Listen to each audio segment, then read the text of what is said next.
જૂનાગઢમાં મહંત અને નેતા સામસામે જોવા મળ્યા। મહેશ ગીરીના જવાબ પર ગિરીશ કોટેચાએ જવાબ આપ્યો। મહેશ ગીરીએ કહ્યું, ગિરીશ કોટેચાને ભવનાથ મંદિર હડપ કરી લેવું હતું। મનપાના કૌભાંડોનું લિસ્ટ ખોલીશ તો તારું નામ પહેલા આવશે। તો પૂર્વ ડેપ્યુટી મેયર ગિરીશ કોટેચાએ જવાબ આપતા કહ્યું કે મંદિરનો ખોટો રીતે કબજો લીધો છે। આ સાથે તેમણે ચેલેન્જ આપતા કહ્યું કે મહેશ ગીરી જેટલા ચોપડા હોય એટલા ખોલી લે। અને ઈ ભાઈનું નામ છે ગિરીશ કોટેચા। વિકાસ ઝીરો ગિરિયો હીરો। અલ્યા તું હું છે ભાઈ? તું કઈ શંકરાચાર્ય છે? બે સાધુ શાંત થાઓ, બે સાધુ। અલ્યા તું શંકરાચાર્ય આશીર્વાદ આપવા માંગે છે? તું છે હું? અને મેં પહેલા જ કીધું તું કે રાજકારણ વાળા બધાય આનાથી દૂર રહો। આ જે અમારો મામલો છે અમે જોશું અને પ્રશાસન જોશું। તું છે શું? આ હું કે બે જણા શાંતિઓ તું ઠેકો લઈ રાખ્યો છે? તે જુનાગઢનો ધર્મનો ઠેકો લઈ રાખ્યો છે? મગજ ફાટી જશે મારું। જુનાગઢ બદનામ થઈ રહ્યું છે તો તે હું નામ કમાયું જુનાગઢનું? તારી જેમ કોઈની જગ્યા પડાવવા નથી। પહેલી જ વાત, ભાજપનો છે જ નહીં। ભાજપનો હતો, કાઢી મૂક્યો છે એટલે અહીંયા આવ્યો જુનાગઢ। કા ટિકિટ તને પાછીનું આપ્યું? તારી કેવી કામગીરી હતી કે તને અત્યારે પાછી ટિકિટ આપવી જોઈએ? તારો શ્રી રવિશંકર આર્યનો અત્યારનો હું સંબંધ છે એનો ખુલાસો કર। તું વાત કરાય કે શ્રી રવિશંકર એમ કહી દે કે હારો માણસ છે તોય ખબર પડે ને। ત્યાંથી કાઢી મૂક્યો છે। જુનાગઢના ભૂતનાથ મંદિરનો જેને કબજો લીધો ને એ ટોટલ ખોટો લીધો। અમને પણ ખબર પડી ગઈ રાતોરાત કેમ બેસી ગયો।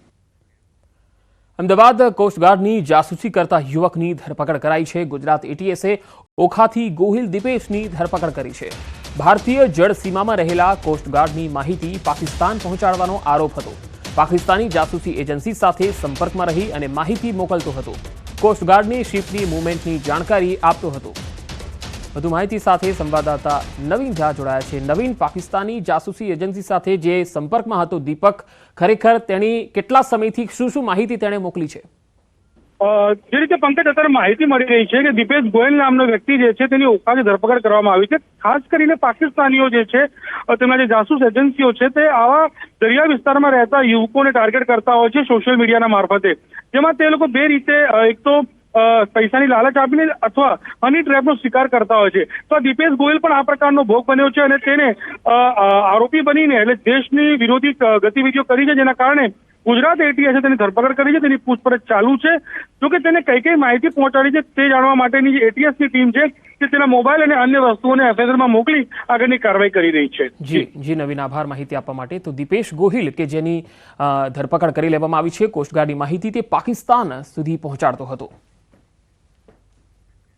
સમગ્ર રાજ્યભરમાં હાલ રાશન કાર્ડ ધારકો માટે ઈ-કેવાયસી ફરજિયાતનો નિર્ણય કરાયો છે। હવે આ નિર્ણયને કારણે આજે લોકો લાઇનોમાં ઉભા રહેવા મજબૂર છે। આ તસવીરો જુઓ। પોરબંદરમાં પણ ઈ-કેવાયસી માટે અરજદારો વહેલી સવારથી જ કતારો લગાવીને બેસી જાય છે। ઈ-કેવાયસી કરાવવા માટે સવારથી જ પોરબંદરમાં મામલતદાર કચેરી ખાતે અરજદારો રજળપાટ કરી રહ્યા છે। પરિસ્થિતિ એવી છે કે અરજદારોની સંખ્યા વધારે છે અને સામે કામગીરી કરનારા કર્મચારીઓ ઓછા। આ કામગીરી ટોકન પ્રમાણે કરવામાં આવી રહી છે, જેથી લોકો સેન્ટરના 2-3 દિવસ સુધી ધક્કા ખાય છે। ત્યાં ગયા તો એમને કહ્યું ભાઈ તમારે કેવાયસી કરવાનું છે એટલે તમે લિંક કરાવી આવો। એટલે અહીંયા આવ્યા છે તો એમ કે તમારા આધાર કાર્ડમાં મોબાઈલ નંબર દર્જ નથી। સાહેબ જોડાવા માટે મને કહે તમારે જોડાવા માટે જવું પડે। હવે ત્યાં ગયા તો એને અટાણે તમારે ટોકન લેવું પડે। સવારે 10 વાગે આવો, એ ટોકન દઈ પછી તમારું ચેક થાય પછી તમારા મોબાઈલ નંબર દર્જ થાય। હવે સાહેબ જે તે વખતે અમે કર્યા હતા તે દી નાખ્યા હતા, અટાણે અમારા મોબાઈલ નંબર એમાં નથી। મારા ઘરના હાર્ટની તકલીફ છે। સવારમાં સાહેબ અમે 7 વાગ્યામાં આવીને કેમ અહીંયા ઉભા રહીએ? કેટલા દિવસથી અમે અહીંયા આટા મારીએ છીએ પણ અમારો વારો આવતો નથી। કેટલા દિવસના કૂપન માટે ધક્કા ખાય છે। અમારું કૂપન રદ કર્યું છે। હવે કેવાયસી કરવા માથી કે માં જાઓ। અમે આજે 3 દિવસથી દોડા કરીએ છીએ, અમને કોઈ કઈ જવાબ આપતા નથી। તો અમારે આનું શું કરવું? લોકોને એટલી જ અપીલ છે મારે કે જે લાઈનો લગાવે છે એમાં કોઈ થોડી ધીરજ રાખીને કામ કરે। અત્યારે સરકારનો જે નવો પ્રોજેક્ટ છે જે ચાલુ થયું છે અને અમારા લોકો જે છે સતત આના માટે મહેનત કરે છે। સવારે 9 વાગે અમારા ઓપરેટર અને નાયબ મામલતદાર આવી અને લાગી જાય છે અને રાતે 9 વાગ્યા સુધી બેસે છે। અને છેલ્લો અમારા 10 દિવસના આંકડા જોઈએ તો કાયમીના અરાઉન્ડ 800 જણાનું ઈ-કેવાયસી કરીએ છીએ। સુરેન્દ્રનગરના લીંબડી પોસ્ટ ઓફિસમાં વહેલી સવારથી જ લોકોએ આધાર કાર્ડ માટે લાઈનો લગાવી હતી। આધાર કાર્ડની કામગીરી માટે ફક્ત એક જ સેન્ટર હોવાથી લોકોને મુશ્કેલી પડી રહી છે। દરરોજ 30 કૂપનો અપાઈ રહી છે, પરંતુ 30માંથી ફક્ત 25 લોકોને જ કૂપનો મળે છે. લોકો એવો આક્ષેપ પણ લગાવી રહ્યા છે. લોકોને 2 થી 3 દિવસ સુધી આધાર કાર્ડ સેન્ટરના ધક્કા ખાવાની નોબત આવે છે. અહીં વહેલી સવારથી જ ઠંડીમાં અરજદારો લાઈનો લગાવે છે. આ તરફ અરજદારોનું કહેવું છે કે પીવાના પાણીની અહીંયા કોઈ જ સુવિધા હોતી નથી.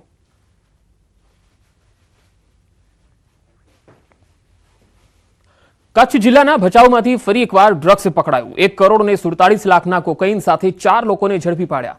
આરોપીઓ પંજાબથી કચ્છ ડ્રગ્સની ડિલિવરી કરવા આવ્યા હતા. આરોપીઓ કારમાં કચ્છ તરફ આવી રહ્યા હતા ત્યારે એસઓજી પોલીસે ઝડપી લીધા. 142 ગ્રામ કોકાઈન સાથે 2 મહિલા અને 2 પુરુષની ધરપકડ કરાઈ. મહિલાઓની પૂછપરછ દરમિયાન પંજાબ કનેક્શન પણ સામે આવ્યું. આરોપીઓ ભાઈ બહેનની મદદથી ડ્રગ્સની ડિલિવરી કરતા હતા. તમામ આરોપીઓ પણ પંજાબના ભટિંડાના હોવાનું સામે આવ્યું.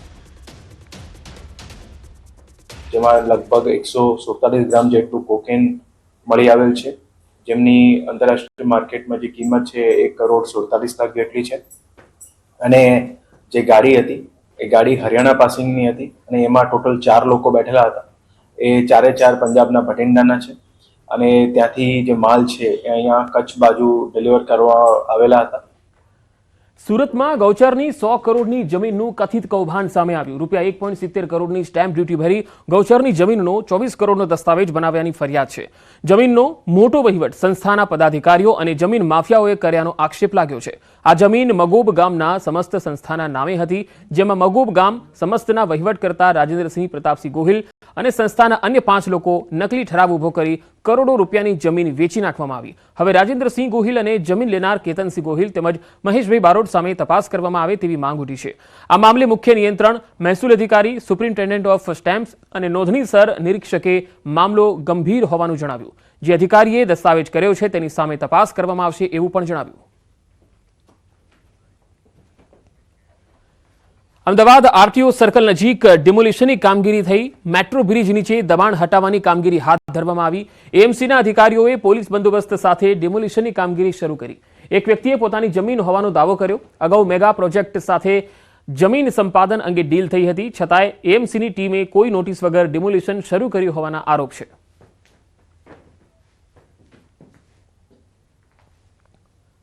કચ્છ જિલ્લાના ભુજમાંથી અજાણી મહિલાનો મૃતદેહ મળ્યો. ભુજના દંતેશ્વર મહાદેવ મંદિરની પાછળથી મહિલાનો મૃતદેહ મળ્યો. મોચીરાઈ રોડ પર કૂવામાંથી મહિલાનો મૃતદેહ મળી આવ્યો. ભુજ ફાયર વિભાગે મૃતદેહને બહાર કાઢ્યો. સમગ્ર મામલે પોલીસે વધુ તપાસ હાથ ધરી. સુરેન્દ્રનગરમાં 2 જૂથો વચ્ચે મારામારી થઈ. ચૂડાના મોજીદળ ગામે મારામારીની ઘટના. બંને જૂથ વચ્ચે તલવાર અને લાકડી વડે મારામારી થઈ હતી. હથિયાર વડે હુમલો કરતા 3 લોકો ઇજાગ્રસ્ત થયા. ઇજાગ્રસ્તોને સારવાર માટે હોસ્પિટલમાં ખસેડવામાં આવ્યા. ચૂડા પોલીસે ઘટના સ્થળે પહોંચી વધુ તપાસ હાથ ધરી હતી. તો હથિયાર વડે હુમલો કરતા 3 લોકો ઇજાગ્રસ્ત થયા છે. ચૂડા પોલીસ આ સમગ્ર મામલાની તપાસ કરી રહી છે. તસવીરોમાં જોઈ શકાય છે કે કેવી રીતે 2 જૂથ સામસામે આવી ગયા હતા અને હથિયારો સાથે બાખડવા લાગ્યા.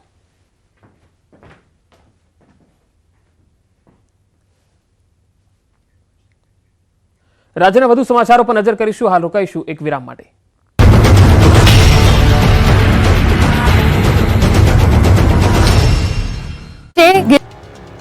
અંજારના ભુવડ નજીક જ એક કેમિકલ કંપની આવી રહી છે અને જેની લોક સુનાવણી શરૂ થાય તે પહેલા જ 20 ગામના લોકોએ અધિકારીઓને ઘેર્યા. અંજારમાં ખાનગી કંપની માટે લોક સુનાવણી યોજાઈ, જેના વિરોધમાં 20 થી વધુ ગામના લોકો ભેગા થયા. ભુવડ, ખેડોઈ અને આસપાસના ગામના રહેવાસીઓએ આ કેમિકલ કંપનીનો વિરોધ કર્યો. લોકોએ મોટી સંખ્યામાં એકત્રિત થઈને લોક સુનાવણીનો વિરોધ કર્યો. લોક સુનાવણી રદ કરવાની માંગ સાથે સ્થાનિકોએ હલ્લાબોલ કર્યો. વિરોધ વચ્ચે પણ પ્રાંત અધિકારી ટસનામસ ન થયા અને સુનાવણી રદ ન કરતા લોકો વધુ ભડક્યા. સ્થાનિકોએ સુનાવણી સ્થળે જ ધરણા શરૂ કર્યા. અંદાજિત 700 થી 800 લોકોએ ઉગ્ર વિરોધ પ્રદર્શન કરતા પ્રાંત અધિકારી અને જીપીસીબી અધિકારીને પરસેવો છૂટી ગયો. લોકોને સાંભળ્યા વગર લોક સુનાવણી પૂર્ણ જાહેર કરી અંજાર પ્રાંત અને જીપીસીબી અધિકારીએ ચાલતી પકડી. નોંધનીય છે કે અંજારના ભુવડ પાસે કેમિકલ ઉપરાંત સ્ટોરેજ કંપની આવી રહી છે. ગ્રામજનોએ આ કંપની સામે વિરોધ વ્યક્ત કરી લડત કરવાની તૈયારી બતાવી છે. ગામ નજીક આવતી કેમિકલ કંપનીથી માનવ વસાહત પાસે જ હોવાથી વ્યાપક નુકસાન થશે તેવો ભય છે. 3 થી 4 તળાવો જે આ ગામની જીવાદોરી છે તે પણ દૂષિત થશે. 3000 થી વધુ પશુધનને નુકસાન થશે. આ વિસ્તારમાં બાગાયતી અને ખેતીના પાકોમાં પણ વ્યાપક નુકસાન થશે તેવો લોકોને ડર છે. વડોદરામાં દબાણકર્તાઓ પર 10 દિવસથી તવાઈ ચાલી રહી છે. વિવિધ વિસ્તારમાં ખડકી દેવાયેલ દબાણો પર બુલડોઝર ફરી વળ્યું છે. વડોદરાના મનપા કમિશનર દિલીપ રાણા એક્શન મોડમાં છે. શહેરમાં સતત 10મા દિવસે દબાણ હટાવવાની કાર્યવાહી યથાવત છે. ગુરુવારે પિરામિતા રોડ પર આવેલું ફિશ માર્કેટ સીલ કરાયું. રાવપુરા પોલીસના ચુસ્ત બંદોબસ્ત સાથે ફિશ માર્કેટ સીલ કરવામાં આવ્યું. અનેક નોટિસ બાદ પણ પરવાના ફી ન ભરતા ફિશ માર્કેટ સીલ કરાયું. છેલ્લા 5 વર્ષથી વધુ સમયથી નોટિસ આપ્યા છતાં પણ કોઈ કાર્યવાહી કે પછી ફી નહોતી ભરવામાં આવતી, જેથી વડોદરા કોર્પોરેશનની માર્કેટ શાખા અને દબાણ શાખાની સંયુક્ત કાર્યવાહી અહીં ચાલી. શહેરના રાજમહેલ રોડ ઉપર પિરામિતા પોળની અંદર આવેલા મચ્છી માર્કેટ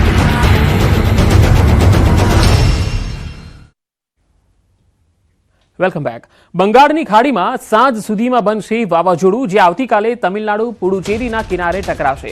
હવામાન વિભાગની આગાહી છે કે 90 કિલોમીટરની ઝડપથી અહીંયા પવન ફૂંકાઈ શકે છે. તમિલનાડુમાં 3 દિવસ વરસાદનું રેડ એલર્ટ અપાયું છે. તમિલનાડુ સહિત 5 રાજ્યમાં અતિભારે વરસાદની શક્યતા છે. પોરબંદરમાં ભર શિયાળે આંબામાં કેસર કેરી પાકતા લોકોમાં આશ્ચર્ય ફેલાયું. પોરબંદર માર્કેટિંગ યાર્ડમાં ખેડૂતે ઊંચા ભાવે શિયાળામાં પાકેલી કેરીની હરાજી કરી. મહત્વનું છે કે કેસર કેરીને ઉનાળુ ફળ ગણાય છે, ત્યારે માર્કેટિંગ યાર્ડમાં સુદામા ફ્રૂટ કંપની ખાતે એક બોક્સ કેસર કેરી એટલે કે 10 કિલો કેસર કેરી વેચાણ માટે આવી. આ કેસર કેરીનું હરાજી દરમિયાન 8,500 રૂપિયા જેટલા ઊંચા ભાવે વેચાણ થયું. 1 કિલો કેરીની 851 રૂપિયાના ઐતિહાસિક ભાવે વેચાણ થયું.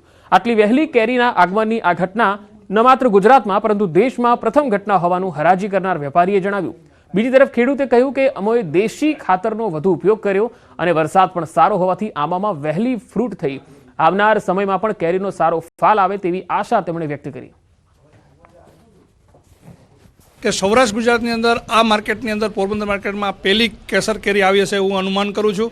અને પોરબંદર જિલ્લા તરીકે ખેડૂત તરીકે પણ મને ખૂબ રાજીપો છે. અને અહીંયા અમે સુદામા જે ફ્રૂટ છે આપણે નીતિનભાઈ દાસાણી એમને ત્યાં અમે લઈને આવ્યા હતા. અમને 1 કિલોના 851 રૂપિયા ભાવ સૂજ્યો છે આ પહેલી કેરીનો. એટલે આમ 10 કેજીનો કહેવાય તો 8,500 રૂપિયા બોક્સ થયું છે. નોર્મલી કેરી આવે છે 3જા મહિનાથી સ્ટાર્ટ થાય છે. ગીરમાં 3જા 4થા મહિનાથી સ્ટાર્ટ થાય છે. પણ પોરબંદરની જગ્યા અનુકૂળ છે કેરીના પાક માટે બડા ડુંગરની, એટલા માટે આ કેરી 9મા મહિનાની ફૂટ હતી એટલે આજે આ બજારમાં આવી છે.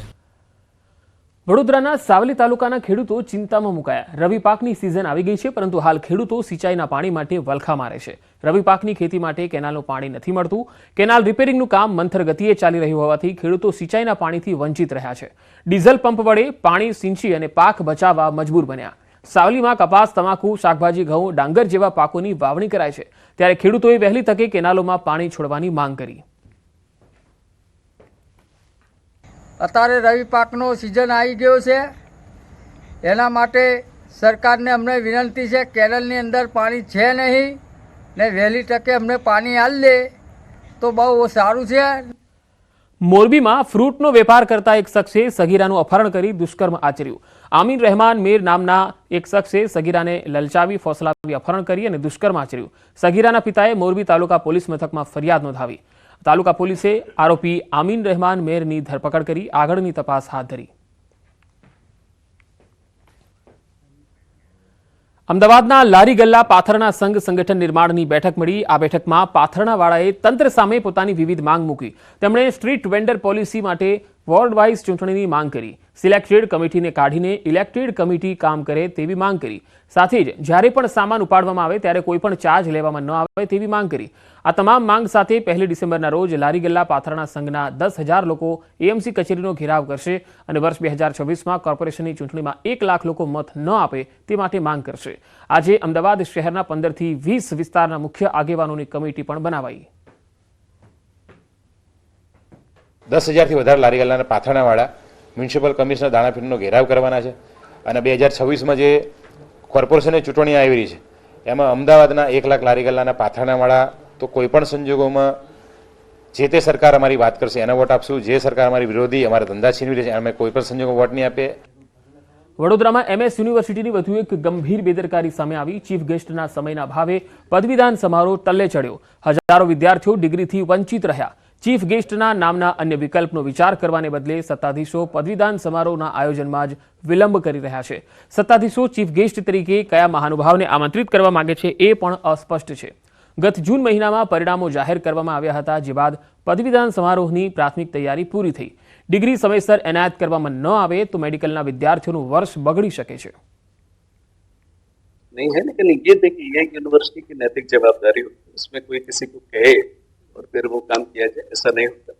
यूनिवर्सिटी ऑलरेडी सितंबर महीने से हम लोग पूरी तरह से, आपको ये जान के खुशी का अनुभव होगा कि हमारे सारे के सारे रिजल्ट्स जून महीने में ही निकल गए थे, यानी कि उसके बाद से हम लोग कन्वोकेशन करने के लिए जो हमारी बेसिक तैयारी वो हम लोग पूरी कर चुके हैं। हम लोग बहुत शीघ्र ही हमारा जैसे ही चीफ गेस्ट का डेट फाइनल हो जाएगा।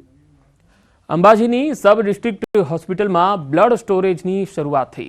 ઇમરજન્સીમાં લોકોને લોહી મળી રહે તે માટે બ્લડ સ્ટોરેજ ખુલ્લું મુકાયું। પેથાણી બ્લડ બેંક સાથે ટાઈઅપ કરીને અંબાજીમાં બ્લડ ડોનેશન કેમ્પ યોજાયો, જેમાં હોસ્પિટલના સ્ટાફ સહિત મોટી સંખ્યામાં લોકોએ બ્લડ ડોનેટ કર્યું। કેમ્પસમાં 60થી વધુ બોટલ બ્લડ એકત્રિત કરાયું। હોસ્પિટલના સુપરિન્ટેન્ડન્ટે આ બ્લડ સ્ટોરેજ આદિવાસી સમાજના દર્દીઓ, પ્રસૂતાઓના મૃત્યુદરને ઘટાડવા અસરકારક સાબિત થશે તેવી આશા વ્યક્ત કરી। હોય તેમજ જે ડિલિવરીના દર્દી હોય તેને જરૂરિયાત પડે ત્યારે લોહી લેવા માટે એમને પાલનપુર જવું પડતું હતું અને આ બ્લડ સ્ટોરેજ સેન્ટર ચાલુ કરવાના કારણે તેઓને જે સરકારની જે યોજના તેમજ પીએમજીવાય યોજના છે તેમને સંપૂર્ણ ફ્રીમાં લોહી મળી રહેશે, જેના કારણે તેમનો મૃત્યુદર પણ ઘટી શકશે અને જરૂરિયાતવાળા દર્દીને આપણે લોહી પણ પૂરું પાડી શકીશું। રાજ્ય સરકારે કરેલા ઠરાવનું આખરે સુરત પાલિકાએ અમલીકરણ કર્યું। રાજ્ય સરકાર દ્વારા વર્ષ 2022માં એક ઠરાવ કરાયો હતો, જેમાં સંસ્થાઓને ગુજરાતી ભાષામાં સાઇન બોર્ડ અને દિશા નિર્દેશ બોર્ડ લગાડવા નોટિસ અપાઈ હતી। મહાનગરપાલિકાના જે પણ વિસ્તાર છે અને અન્ય મહાનગરપાલિકાઓ છે એમાં જે પણ સાઇન બોર્ડો હોય, દુકાન પર જે નામો લખેલા હોય, નામ હોય, દિશા નિર્દેશ હોય, એ તમામ વસ્તુ એ ગુજરાતી ભાષામાં હોવા જોઈએ। એની માંગ મારી 2019થી હતી। એનાની 2022માં રમતગમત અને યુવા અને સાંસ્કૃતિક વિભાગ દ્વારા એક ઠરાવ કરેલો હતો। એ ઠરાવમાં એવું દર્શાવેલું હતું કે કોઈ પણ સરકારી કે અર્ધ સરકારી યુનિટ હોય, કોઈ પણ જાહેર સ્થળ હોય, નામ હોય, દિશા નિર્દેશ હોય, કોઈ પણ સૂચન હોય કે જાહેર સ્થળ પર જાહેરાત હોય કે અંગ્રેજી કે હિન્દીની સાથે સાથે ગુજરાતીમાં હોવું ફરજિયાત છે, પરંતુ સુરત મહાનગરપાલિકા આનો અમલ કરતી નહોતી। મ્યુનિસિપલ કમિશનરશ્રી આનો અમલ પર કરતા નહોતા, એટલે એ બાબતે એક ફરિયાદ એક લેટર દ્વારા મેં માનનીય મુખ્યમંત્રીશ્રીને લખેલો અને સુરત શહેરના અલગ અલગ વિસ્તારમાંથી 400થી વધુ પુરાવો એમની સમક્ષ રજૂ કરેલા। નામ લખેલા છે એ અન્ય ભાષામાં છે, માનો કે ઇંગ્લિશમાં કે હિન્દીમાં, તો સાથે સાથે ગુજરાતીમાં લખવા ફરજિયાત છે। આ મારી માંગ હતી અને સુરત મહાનગરપાલિકાએ આજથી એમનો અમલ કરવાનો શરૂ કર્યો છે।